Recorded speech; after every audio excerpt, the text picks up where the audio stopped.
Hello, thank you so much for clicking this video today. I really appreciate it. I've got another exciting one for you. This is the third year in a row that I've done a podcast with Frederik Gregaard. Just to get started, Light, how are you doing today? How are you enjoying the summit so far? I'm doing amazing. I'm really proud. We got, I think, about 1,000 people through the door. And we had this panel with the regulators here. And I felt that we were able to open their eyes slightly in terms of that a blockchain is not a blockchain. And Cardano has certain qualities which many of the other so-called blockchains don't have. Mm-hmm. And on the other side, I also see a lot of people out there coming from the Cosmos ecosystem with the IBC integrations we've done. I see Binance out there and people who are sort of exploring, how do I interact and do interoperability with Cardano? And I think this is sort of where we are and where we should be. I actually completely agree. So we have a booth here, and it's our first time kind of, having a booth that's somewhere that not in the US. And, I've been to so many US conferences that I see kind of the same faces, and it's a lot of like the existing community, kind of B2B, some investors there. Whereas here, it is really the first time that I've had people coming to the booth that don't even really know what Cardano is. And I think maybe Dubai offers that, or some of the work that you guys have done in Dubai over the last year, kind of bringing other communities in. And I think that's really important, right, for us to work with other blockchains, because a lot of us have kind of similar ideologies and are working on similar things and not, kind of teaming up on it.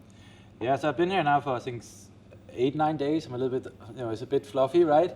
And one of the things we wanted to do is we wanted to ensure that the Cardano community saw, recognized, and were willing to travel here. Mm-hmm. So that's what we wanted to do first, right? And then we said, the local community from UAE, if we can create sufficient buzz around that in the days before, they would also buy a ticket. So the last couple of days has been really like 6, 7, 8 interviews, keynotes, and also different blockchain events, but also different layer ones, and a lot of buzz also with CNBC and other things to really raise the awareness.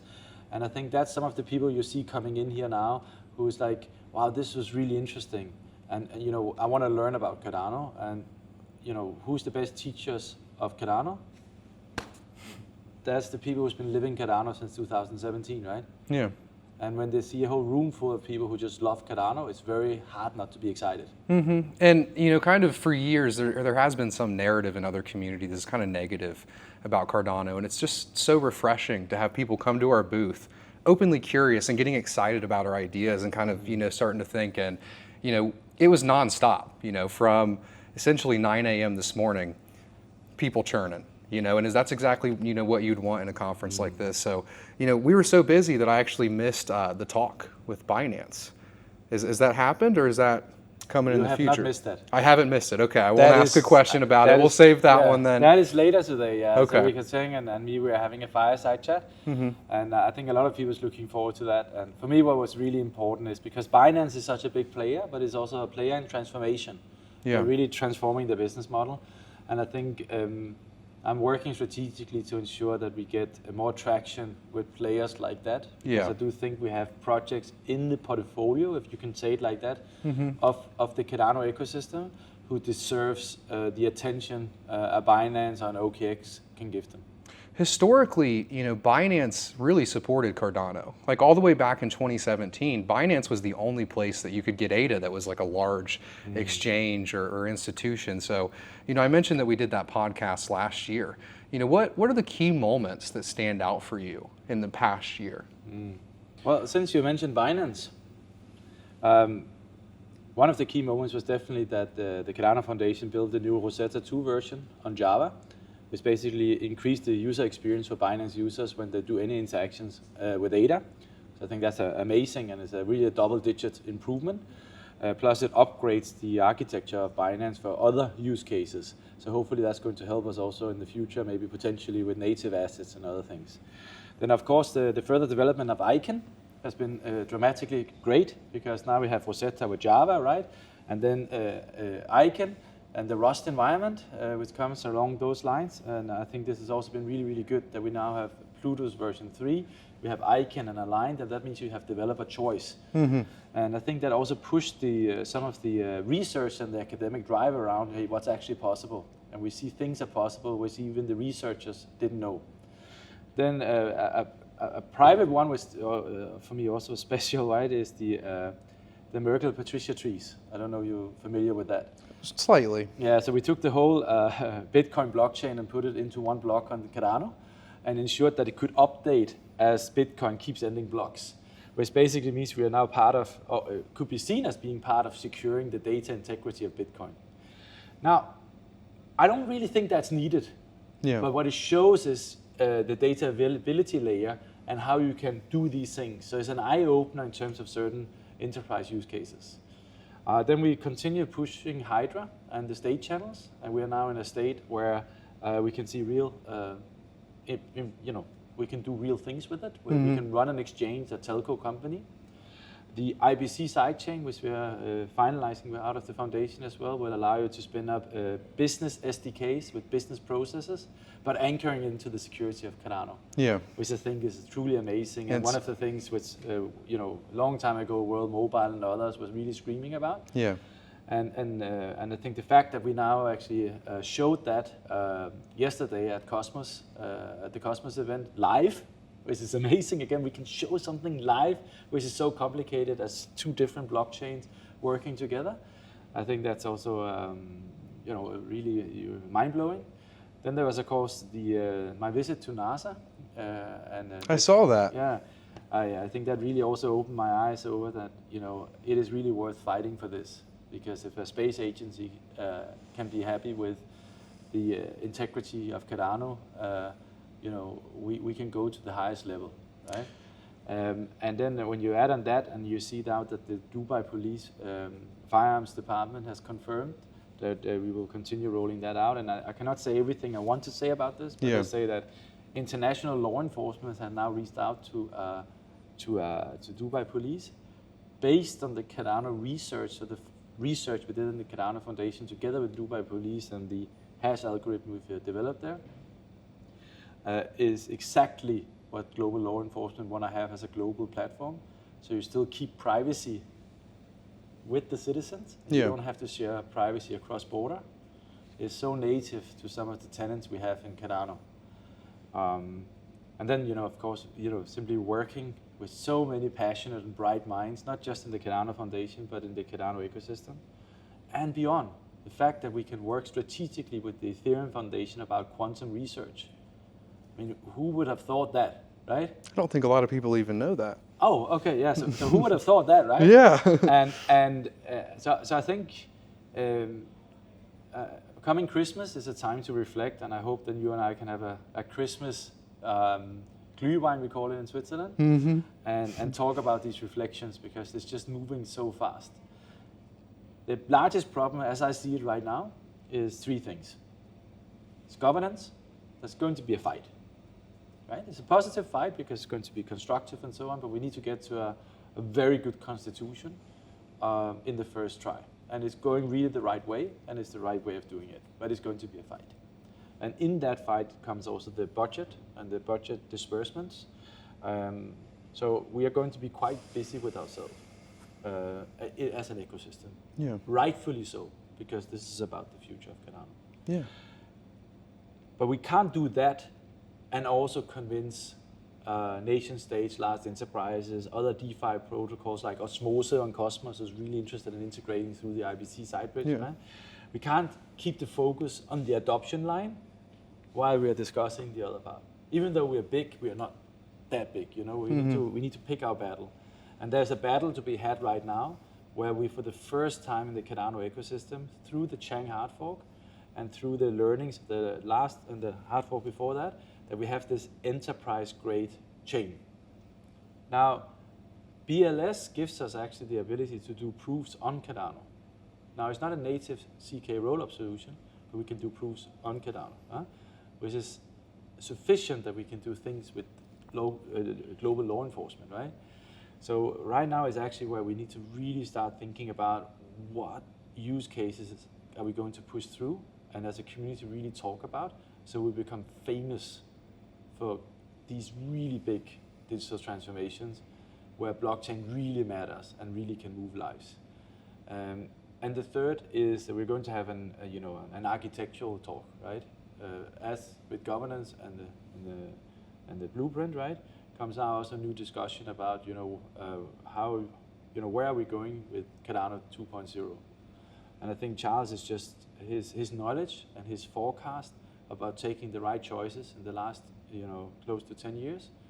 I think you should never downplay that, because we see even large blockchains like Ethereum is moving towards Cardano because the architecture is simply better.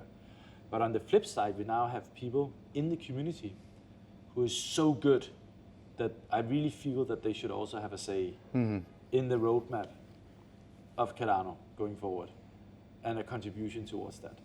And I think those three things, that's going to be a very, very challenging thing.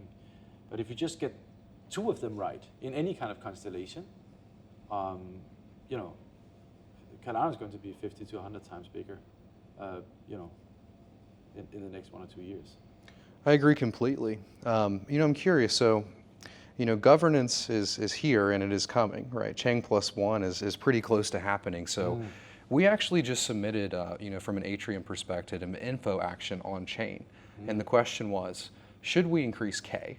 This has kind of been one of those long kind of discussions in the Cardano community for a long time. So, what is CF's kind of stance on, kind of voting actions in the future? Do you guys think that we should increase K? And will you vote on this info action, even though it doesn't actually have a real impact on Cardano protocol parameters? When you say vote, as an ICC member or as a DREP? As an ICC member. Yeah. So yes, we will vote on it. So yes, we will vote on it. I do think it's constitutional conform, but it's not me who's deciding. We have a corporate governance team established, of course. And we have a process established who's then going to give a recommendation. And we actually done a really good implementation also of the cold keys and hard keys, even using some quantum security in terms of how we applied that, which is maybe something we're going to write about for future that other people can learn from for a security aspect. So yes, we're going to vote. For K specifically, the view from the Cardano Foundation is unchanged for the last, I think, 16 to 18 months. We think that the earning model for SPOs is not correct. And what I mean is not correct is I think the SPOs do more work than what they're getting motivated for. With peer-to-peer and other things coming down the line, the workload and the data load will only increase. And right now, when you look at the combination of tau, rho, K, and other things, because these are actually all a part of how SPOs are being rewarded. The first thing SPOs could do, and we're going to publish something about that, is you can actually optimize. You're not getting the full benefit out of what you do right now. So there's a couple of ways, if you look into the math, that you can actually act as an SPO and you get more out of the existing delegated pool. So what happens is that there's a virtual pool, and a part of the virtual pool is supposed to go to the Stakepool operators, but the Stakepool operators don't claim all of it. So there's an optimization potential here. It's significant, but it's not going to change the world. Yeah. The second part is there's a burn down curve based on some of these parameters, who basically means that SPOs over time earn less and less, but we are increasing the workload based on the architecture. And the cost. Exactly, right? So the cost and workload is increasing. And I think, in the Cardano Foundation, we think that SPOs should be rewarded higher for what they do. But if you look isolated at K, I'm not so sure that K is the right fight to have. I think it's a bit more complicated. I agree. And we have two ideas about how to do that. And we're just right now verifying with an external economist, including a university, a way to do that. But the problem we've seen is that there is a delta actually between how the description of some of these protocol parameters is compared to the implementation in the Haskell node. And that's actually one of the reasons we did the reward calculation. So, which is also a big moment for me because I thought it would take us 2-3 months. It took us nearly 2 years to basically ratify and publish the reward calculation. That means that you can actually check DB sync if it's accurate, right? Mm-hmm. And that was a bit of a surprise to us that it should take so long time. But I think what we need to do is we need to understand this, and we need to build tooling that the community going forward can take the right decisions in terms of these things. So if my purpose is I want a stake pool operator to earn more money based on the work they do, what is my optionality to do so? And for that, because of the code and the complexity, which is actually also part of the defense mechanism, right? We need tooling for that. I hope you enjoyed this podcast today. I actually left my camera in Dubai, so I lost the outro footage here. But if you guys enjoyed the video, make sure you give it a like, comment down below. Big shout out to the Cardano Foundation. Thank you for Frederik Gregaard for hosting this with us. We've actually done 3 podcasts now, once a year for 3 years. And it's been amazing to see how much CF has grown and how much value they've brought to the community with Icon, the Rust node. It's really exciting. So if you guys made it till the end of the video, type in CF down below. And if you haven't already, make sure you check out the Atrium incentivized testnet. You can get an airdrop for trying out a new Cardano product. You can mint a profile NFT, you can level it up. And at the higher level you get, the more tokens you get airdropped. And then you can also bring all of your unlocks over to mainnet. We've been working on it for 2 years, so it really does mean a lot to us when you try it out. But thank you for tuning into the video, and I hope you have a good rest of your day. Bye-bye.